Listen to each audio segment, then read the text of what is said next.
പ്രാർത്ഥനയോടുകൂടി നിങ്ങൾ എൻ്റെ കൂടെ ഉണ്ടാകുമെന്നുള്ള വിശ്വാസത്തിൽ ഒരു തുള്ളി രക്തം ചിന്താതെ, ഒരായുധം പോലും എടുക്കാതെ, ഒരു പാതിരാത്രിയുടെ നിശബ്ദതയിൽ ഒരു ശിലയ്ക്കുമേൽ മറ്റൊരു ശിലാഖണ്ഡം എടുത്തുവെച്ച് കാലം കുറിച്ച മുഹൂർത്തത്തിൽ നടന്ന ഒരു ആത്മീയ വിപ്ലവം, അരുവിപ്പുറം ശിവപ്രതിഷ്ഠ.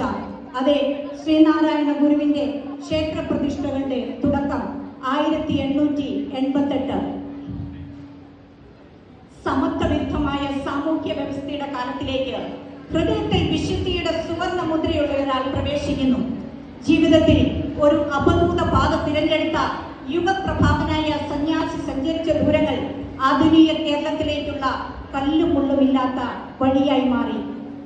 മനുഷ്യാന്തസ്സിനുമേൽ മാടപ്പിത്തമണിയിച്ച ചങ്ങലക്കെട്ടുകളെ തകർത്തെറിഞ്ഞ്, ജാതി വ്യവസ്ഥകളെ ചുട്ടരിച്ച്, അവകാശങ്ങളും അറിവുകളും നേടാൻ ഉറച്ച് തങ്ങളുടെ വിശപ്പ് പുരകളിൽ നിന്ന് ആയിരങ്ങളും പതിനായിരങ്ങളും ലക്ഷങ്ങളും മനുഷ്യ സ്നേഹത്തിന്റെ ആ വലിയ തണലിലേക്ക് ആനയിക്കപ്പെട്ടു. അധികാര സോപാനങ്ങളിൽ നടത്തിയ നേരിട്ടുള്ള പോരാട്ടങ്ങൾ നേരിട്ടുള്ളൊരു ജനതയെ ആത്മാഭിമാനത്തിലേക്ക് കൈപിടിച്ചുയർത്തിയ പതിറ്റാണ്ടുകൾക്കിപ്പുറവും ആ ജനതയുടെ ഉള്ളിൽ ആ ജനതയുടെ ചിന്തയിൽ ഉറച്ചിരിക്കുന്ന മനുഷ്യന്റെ ജാതി മനുഷ്യത്വമാണെന്ന് പഠിപ്പിച്ച മഹാഗുരു. സിദ്ധാർത്ഥനിൽ നിന്ന് ബുദ്ധനിലേക്ക് എന്നതുപോലെ നാണുവാശാനിൽ നിന്ന് ശ്രീനാരായണ ഗുരുവിലേക്കുള്ള പ്രയാണം ചരിത്രത്തെ മാറ്റിമറിച്ച ഒരു മഹാസബരിയായിരുന്നു.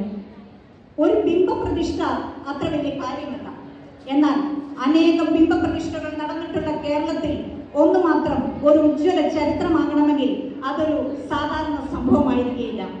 അരുവിപ്പുറം ശിവപ്രതിഷ്ഠ ഒരു ചരിത്ര വിസ്ഫോടനമായിരുന്നു.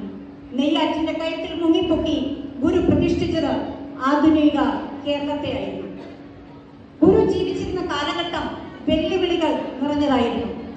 ബ്രാഹ്മണന്റെ ഹോൾവിളി കേട്ടാൽ സാധാരണക്കാർ ഓടി പേടിച്ചരണ്ടിരുന്ന ഒരു കാലം, പൊതുവഴി ഉപയോഗിക്കാൻ പറ്റാതിരുന്ന ഒരു കാലം, പകൽ വെളിച്ചത്തിൽ പോലും ഇറങ്ങി നടക്കാൻ സാധാരണ മനുഷ്യർ ഭയന്നിരുന്ന ഒരു കാലം, ഒരു നോട്ടം കൊണ്ട് പോലും സവർണന് തീണ്ടലാവാതിരിക്കാൻ പൊന്തക്കാടുകളിലൂടെ നൂണ്ട് മനുഷ്യൻ മൃഗങ്ങളെ പോലെ ജീവിച്ചിരുന്ന ഒരു കാലം, വിദ്യാഭ്യാസത്തിനോ സ്വത്താർജിക്കുന്നതിനോ എന്തിനേറെ അവർണരായ സ്ത്രീകൾക്ക് മേൽകൊണ്ട് ധരിക്കുന്നതിനോ അവകാശമില്ലാതിരുന്ന ഒരു കാലം, മുലങ്ങൾക്ക് പോലും കരമടക്കേണ്ടിയിരുന്ന ഒരു കാലം, ജാതിയുമില്ല മതവുമില്ല, മനുഷ്യനെന്ന ഒറ്റ ജാതി മാത്രമേ ഉള്ളൂ എന്ന് പറയാൻ 19-ാം നൂറ്റാണ്ടിന്റെ അന്ത്യഘട്ടത്തിൽ